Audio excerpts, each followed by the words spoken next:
আজ শুনবেন সুসংহত উপায়ে ধানের কীট শত্রু নিয়ন্ত্রণ। এ বিষয়ে বলছেন ডক্টর কিঙ্কর সাহা, কীটতত্ত্ববিদ, পশ্চিমবঙ্গ সরকার। ধান পশ্চিমবঙ্গের একটা প্রধান ফসল এবং এই ধান চাষ মোটামুটি 3টে মরশুমে হয়, আউশ, আমন এবং বোরো। এই 3টের সময়ে বিভিন্ন ধরনের কীটশত্রু আক্রমণ হয় ধান গাছের মধ্যে। তার মধ্যে বিশেষ করে হলুদ মাজরা পোকা, যেটা বলি ইয়েলো স্টেম বোরার, পাতা মোড়া পোকা, লিফ ফোল্ডার, পামরি পোকার এই রাইসিসপা, বাদামি শোষক পোকা যেটা বর্তমানে খুব বেশি হচ্ছে, বিপিএইচ, তাছাড়া সবুজ শ্যামা পোকা কালী পুজোর সময় হয়, যার জন্য এটাকে শ্যামা পোকা বলি আমরা।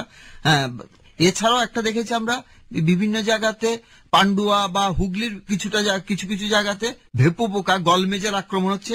তাছাড়া রাইসবাগ, যখন ধানের যখন দুধ আসে সেই সময় একটা পোকার আক্রমণ হয়, সেটা হচ্ছে গন্ধি পোকা। তাছাড়া বিশ্ব উষ্ণায়নের জন্য নতুন ধরনের, নতুন বলবো না, এক পোকা যেটা মাকড়, সেটা হচ্ছে ধানের খোলার মাকড় বা পেনিক্যাল মাইট বলি, শীত মাইট বা পেনিক্যাল মাইট বলি।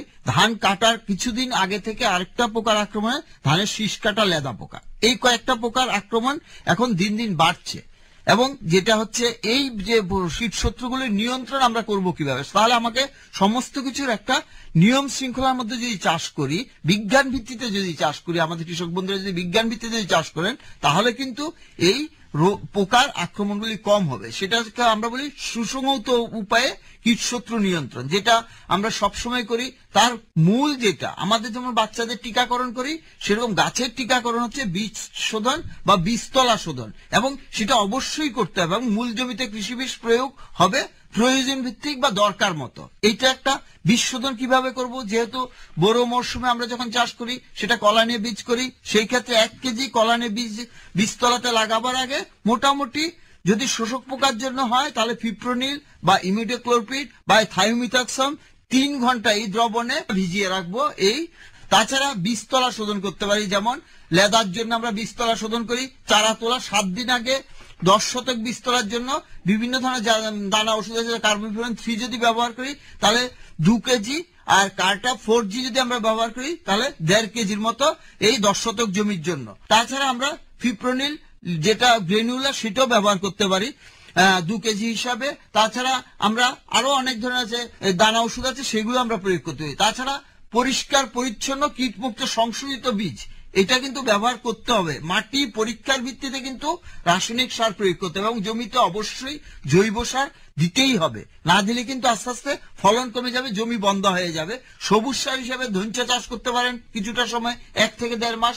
ধইঞ্চাটাকে গাছটাকে উঠলে তারপর এটাকে কেটে মাটির সাথে মিশিয়ে দিলে সেখানেও আমরা কিন্তু জৈব সার পাবো। তাছাড়া আমি বলেছিলাম মাটি পরীক্ষার ভিত্তিতে সঠিক মাত্রায় রাসায়নিক সার প্রয়োগ করবেন, সহনশীল জাত ব্যবহার করবেন, সঠিক সময়ে সঠিক বয়স যদি বেড়ে যায় গাছের বীজতলাতে তাহলে কিন্তু ফলন অটোমেটিক্যালি কমে যাবে। তাহলে সঠিক সময়ে সঠিক বয়সের কিন্তু চারা রোপণ করতে হবে। তাছাড়া যেখানে বাদামি শোষক পোকা হয় সেই জায়গাতে 20 এবং 25 গাছ থেকে গাছের দূরত্ব 15 সেন্টিমিটার, আর সারি থেকে সারির দূরত্ব 20 সেন্টিমিটার করে, এবং প্রতি 8 সারি অন্তর একটা করে সারি বাদ দিতে হবে, এবং বাদ দিয়ে তারপরে আপনাকে উত্তর দক্ষিণে রোয়াটা করতে হবে। এবং সেই সময় চাপান হিসাবে এটা নাইট্রোজেন ঘটিত সার, সেটা আমরা প্রয়োগ করা বন্ধ রাখবো। সেখানে আমরা পটাশ সার প্রয়োগ করবো। সন্ধ্যেবেলায় যৌথভাবে আলোকপাত ব্যবহার করব।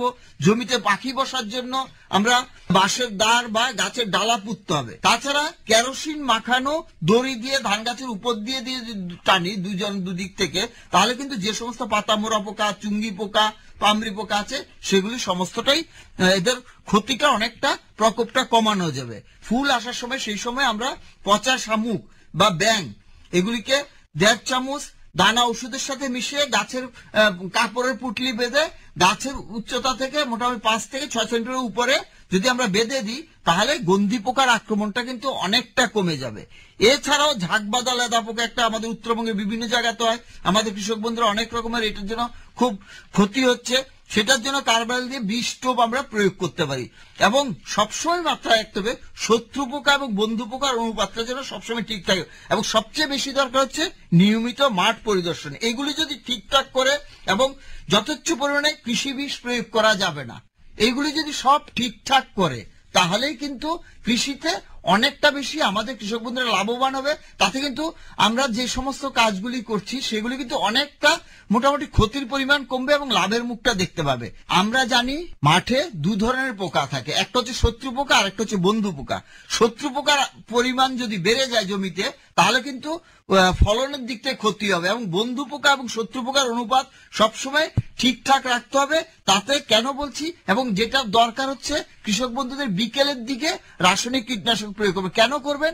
কারণ সেই সময়টা হচ্ছে যে সমস্ত শত্রু পোকাগুলি সারাদিন ধরে এই বিভিন্ন কাণ্ড থেকে হোক, পাতা থেকে হোক, ফুল থেকে হোক, ফল থেকে হোক, রস খেয়ে ওরা মোটামুটি একটা রেস্টিং কন্ডিশনে থাকে। আর বন্ধু পোকাগুলি সেই সময় সমস্ত বিভিন্ন জায়গাতে গোপন জায়গা, যেমন ওদের পাতার নিচে বা অন্যান্য জায়গাতে কাণ্ডের ভেতরের দিকে ঢুকে থাকে। এতক্ষণ শুনলেন সুসংহত উপায়ে ধানের কীটশত্রু নিয়ন্ত্রণ।